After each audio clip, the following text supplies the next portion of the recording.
Kawasaki have a fine history at the Isle of Man TT with 34 wins, 48 second places, and 55 third places. One man who knows what it feels like to be at the top of that TT podium is Ian Lougher. And Ian joins me now over in Northern Ireland still, Ian? That's right, Northern Ireland. Yep. Yeah, 19 years I've been living here now. So, yeah, enjoying it. It's a great place to live and people are great. So that makes the place, doesn't it? So originally from Wales, as everyone or might or may not know, and is it Roos? Is that how you pronounce it, or am I pronouncing that wrong? Yeah, well, it was actually Barry, really. Well, Barry, where most people know Gavin and Stacey. Oh, right, Barry Island. Okay. Right. Yeah, well, that's where I went to school, but I actually lived about 8 miles outside there, and then eventually went to Roos later on in my years. So when I was about 28 or something like that, when I eventually left home. Eventually left home. And why motorbike racing? Why that and why not something else? Bricklaying like John McGuinness, or plastering or something? Do you have a trade? What is it? Well, I'm actually a tractor mechanic. Oh, right. Okay. And then I sort of went and worked, funnily enough, on the building sites with my dad and my brother. And racing just came around. I didn't even know where the Isle of Man was, to be honest. I was only interested in short circuits, as most young guys are. They wanted to be in that era, wanted to be Barry Sheen, of course, because he sort of had everything. Yes, you know what I mean? But yeah, so Roos is where I sort of spent a lot of time. Yeah. And the Manx Grand Prix, obviously there in 1983, your first time on the Isle of Man, I propose. Not like today when all these newcomer weekends, you just turned up, there's your orange bib, there's the morning practice, off you go. Tell us about it. Yeah, it was strange because, like I say, I didn't even know where the Isle of Man was, to be honest. I'll be honest. And it was only Ray Cowles was helping me on the short circuits. And Ray was a great sponsor and sponsored a lot of people over the years, And he started to help me, and he kept on about the Manx Grand Prix, and I didn't know what that was. I was only interested in short circuits. And so then we eventually went to the Southern 100. He said this will be a good opening for, to try the friendly races, as they commonly know. And it was brilliant. I really loved the 700. I think I was second best newcomer. I think I finished 10th in the 350 race the first year. So it was quite a good start. And while we were on the island, Ray took me around the TT course. I think it was one lap. I can't remember if it was one or two in the van. And that was it. And then when I came back to the Manx, he said, "Oh, what do you think of it?" I said, "Well, that sounds all right." So when I came back from the Manx, I round about, I think I might have done 8 or 9 laps in the van. And that was it. It was off down Bray Hill. There was no newcomers thing then those days, and of course no real films to watch either. You couldn't watch anything in those days. There was no internet, of course, and there might have been the V4 Victory, was it called, with Joey? Oh, Joey, with that camera strap thing he had on his back and that big thing on the chest. Oh, gosh, imagine carrying that round. Yeah, I know. I think that came out. I think he did it in 82, and I think it came out in 83. So I can't remember. I might have been able to watch that. But, of course, we had videos then. So it was, but yeah, it was certainly different in those days. Yeah, if anybody watching in colour, video's the thing you put in a machine, you press play and it plays stuff back. Anyway, so that race, talk about that race. You were in third, but I don't need to tell people. Tell us about your memories of that race, because this is what this is all about, mountain memories. And the two people you're up against, just, well, a little bit special, really. Yeah, it was strange because Ray had helped Gary Hislop the year before, and they'd won the newcomers, I think. Yeah, won the newcomers 350 the year before. And then we were staying with Roger Sutcliffe in the Isle of Man, and which Ray always did, and because it was my first time there. And Tom Oliver and I can't think. Is it? No, not Tom Oliver. What's his first name? Anyway, you can edit this out. Of course we can. Yeah, go on. Steve Sponsor, anyway, were good friends, and he had helped Gary the year before.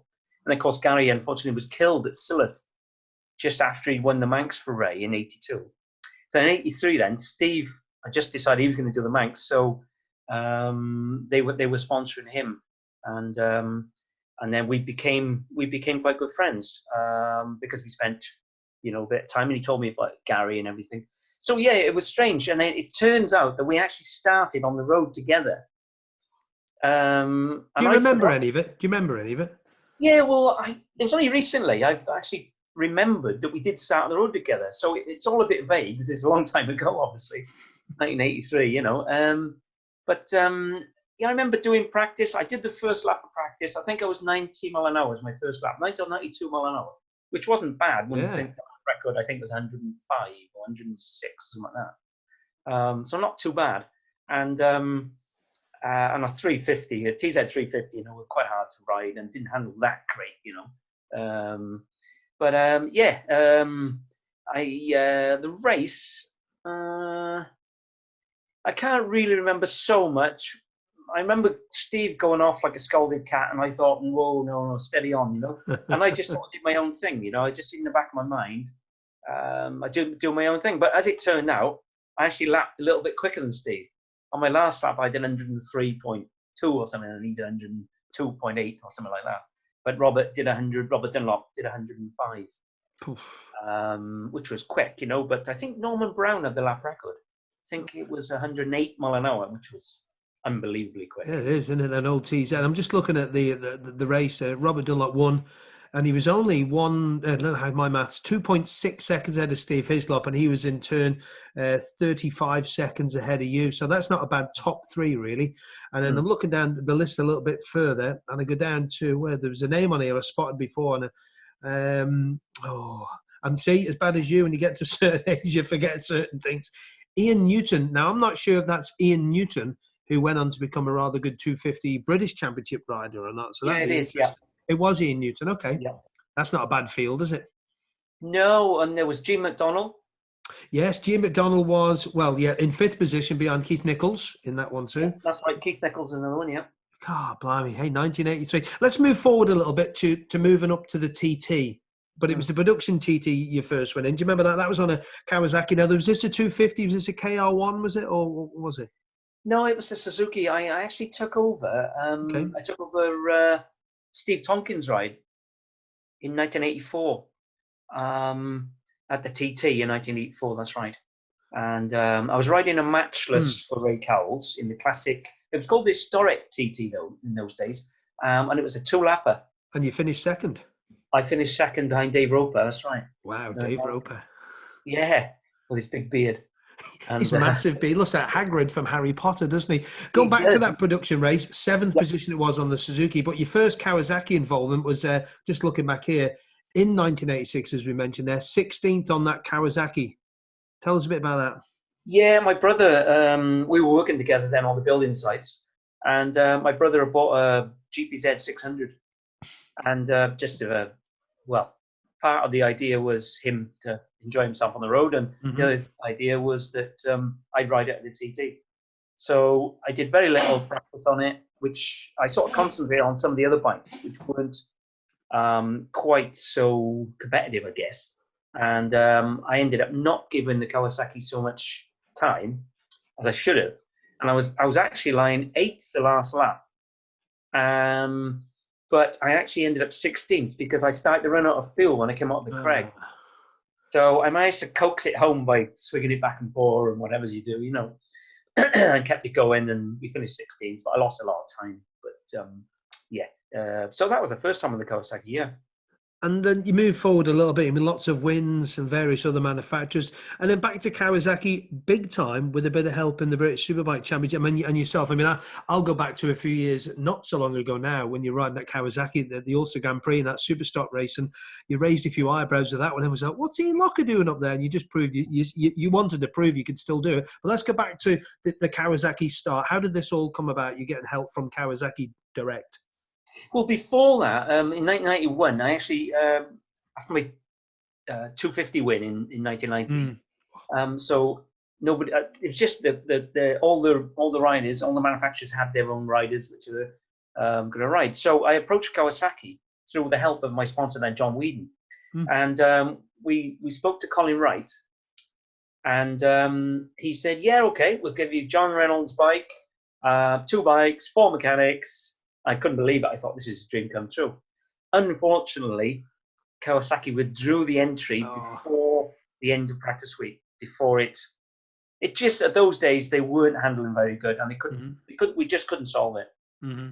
And that was a real detuner, after such a good year the year before, and then into 91. And I sat on the hedge watching Foggy and Hissy going around on the RVF. So that was at Ballasper or someone. I think I was sat in the hedge. So that was a real disappointment. But yeah, going onwards then to 2010, Kawasaki approached us about running their Superstock squad in the BSB for them.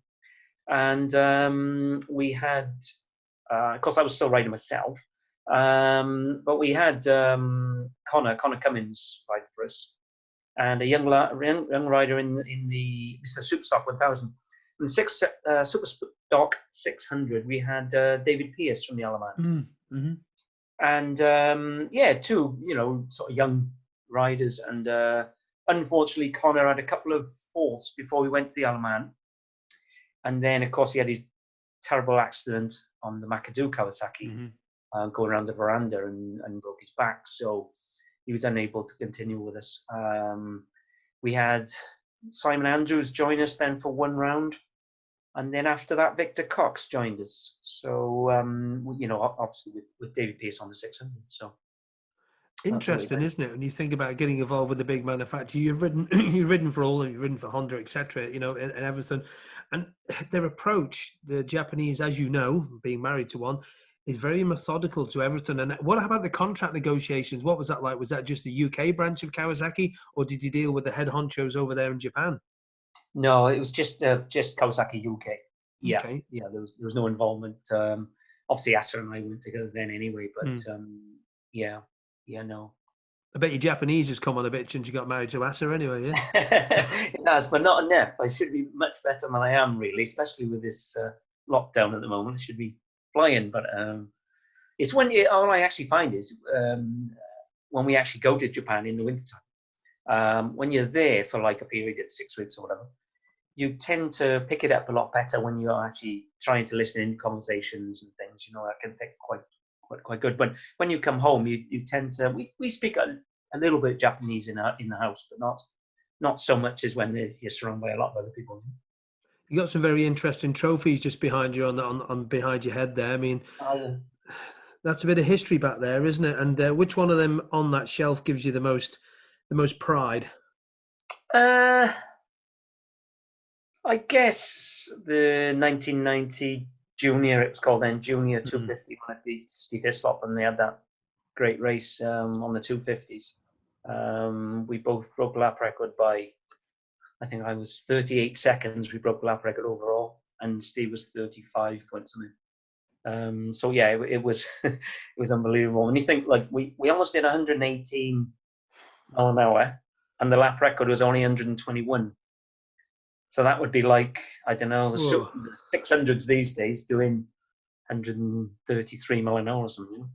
It's crackers. So I couldn't believe it. And then but that gives me the most fulfillment, I guess. Although there have been some other rides where you perhaps not have won, but you've felt that you've ridden, you've given your 110%, and those are interesting rides. Does it still give you the satisfaction that you want, getting all this together every year, getting bikes together, doing this, doing that? I know you're not doing as much as what you were, but does it still give you a buzz in the winter months, getting it all prepped? Not so much as it did. No. As you get older, you start to wane down a bit. But yeah, I still enjoy, preparing bikes and things. It isn't like I have a team behind me that's not doing it all. But I still enjoy working on bikes and doing bikes. It has been my whole life, and from the moment I started in 1982 right through to now, and still be able to ride and be sort of semi-competitive anyway. It's not, it's quite nice, and it's quite nice if you have a rider as well who joins the team, and you can think what they're feeling. If they say the bike's doing this at this certain corner, whether it be in the Isle of Man or on the British Championships, you can sort of feel, I know myself roughly what that corner at Alton Park is like etc. There are some bumps here, and so it's still quite nice it makes it easier then for me, for them to give me the information for me to try and help him. It's not too bad. You just mentioned a corner at Alton Park. I mean, to be given the privilege of having two corners named after you on two different circuits that I know of anyway, you've got obviously Bador Lockers at the Ulster Grand Prix, and of course around Oliver's Mount, which we're hoping to get going again this year with the guys that have turned that all around. That must be quite a nice honour. I know all your wins and everything at TT and Max Grand Prix and all around, but that's a nice honour, isn't it? It really is, yeah. I couldn't believe it, with both situations, Scarborough and the Ulster, and it really is an honour because I always say this. It sounds bad, but you normally have to be deceased before you actually get a corner, so you never actually get to see it. So it's very nice to and to still be like the Ulster, to still be riding around there, and Scarborough, to go around sort of your own name corner is really sometimes you've got to pinch yourself to think, is this me? This tractor mechanic who started off in Wales all those years ago and worked my arse off in those days, as guys do, and what you have to do, and sleeping in the back of vans and underneath vans and you name it, underneath the bikes, and you really put your heart and soul into it, and to look back then and see those times, it's really nice. When it's all hung up and the leathers are done and you're gonna, I don't know, get your flask, your race guide, you're just going to go and sit at the end of Cronkivody Straight to watch. I mean, is that going to be a time for Ian Lougher? Because as you quite rightly say, 1983 was a long time ago. We're all getting old and we can't stop that, can we? Yeah, I know. What is it now? 38, 13. This would have been my 39th season, I think. Wow. Okay, I'm not doing so much anymore, but I still do. I've got to do the compulsory 6 races, 6 meetings a year. The classic TT was. I'm not doing the TT anymore. That is definitely a definite. This would have been, the end. I wouldn't have been doing the TT this year if it had gone. But I always said I'll do the classic TT, and to do that, obviously you have to do your 6 races. So, but yeah, I don't know. As far as just sitting in the hedge and watching, I quite like it because you can actually see different people's lines, and you can sort of learn a lot as well from yourself. Are you still learning, even at your young age? You absolutely, yeah. You never stop learning, and I think that's how maybe I've enjoyed still riding. It's not thinking that you know it all, or you can. Like with the TT course, for instance, it's continually changing, and you have to really have an open mind to it all the time. Years ago, I heard people say, "Oh, I know the TT course now. I've done this speed, or I've done that." But you come back the following year, and there have been a lot of trucks going down a road, and there are ripples that weren't there, the year before, and you have to keep your mind open to that, and that's what really makes it interesting. I think, a little bit different to a short circuit where it's more or less going to stay the same for quite a few years before you get things, until they resurface it. But that's the same as any road circuit. Well, listen, Ian, we hope you stay safe while all this is going on, and we hope to see you on a motorbike at some point, maybe this year. But I'm hopefully, fingers crossed, if everyone can stay safe, to be for next year. So, Ian, my first guest on the Mountain Memories show here on Virtual Manx Radio, TT. Thank you very much for your time. And all the best to you and your good lady. Take care. Thank you very much, and I wish everybody else all the best, and stay safe.